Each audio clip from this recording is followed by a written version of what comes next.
ওই যে সকালবেলায় আর ঘুমোতে পারলাম না, দধিমঙ্গল হয়ে যাওয়ার পরে বাইরেটা এসে বেরিয়ে দেখলাম যে বাইরেটা খুব কুয়াশা।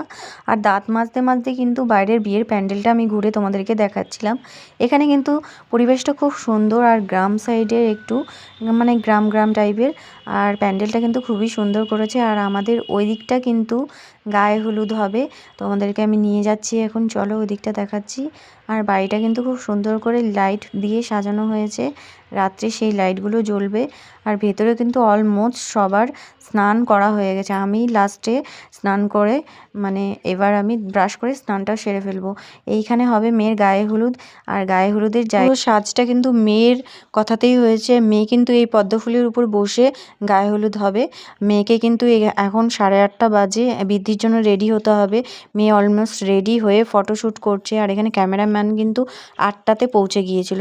এরপরেই কিন্তু ছেলের বাড়ি থেকে হলুদ চলে আসবে। আর বলতে বলতেই মেয়েকে কিন্তু গায়ে হলুদের জন্য রেডি করে নিলাম। আর এদিকে কিন্তু মেয়ে রেডি হয়ে বসে পড়লো গায়ে হলুদ দিতে। আর এখানে আমরা মা, মাসি, দিদা আর একজন বৌদি রয়েছে, আমরা 5 জন মিলে মেয়েকে গায়ে হলুদ দিচ্ছি। আর এদিকে কিন্তু ছেলের বাড়ি থেকে কয়েকজন লোক এসছে, তারাও রয়েছে। আর ক্যামেরাম্যানও রয়েছে, আমাদের অনেকগুলো ফটোশ্যুটও হয়েছে এখানে। এরপরে আমরা চলে যাব জল সইতে, মানে মা গঙ্গাকে নেমন্তন্ন করতে। এখানে কিন্তু আমরা সকালবেলায় 9:30টায় গায়ে হলুদের মানে সব নিয়মকানুন আমরা সেরে ফেলেছিলাম। আর 10টা নাগাদ আমরা কিন্তু চলে গিয়েছিলাম এই যে জল সইতে। আধ ঘন্টার মধ্যে আমাদের গায়ে হলুদ কমপ্লিট হয়ে গিয়েছিল। আর মেয়ে কিন্তু এখানে খুব সুন্দর লাগছিল। আর তোমরা সবাই কমেন্ট করে জানিও কেমন লাগছিল। আর মেয়েকে অনেক আশীর্বাদ যেন সারা জীবন এইভাবেই ও হাসি খুশি থাকে আর সুখে থাকে। আমাদের কিন্তু সকালে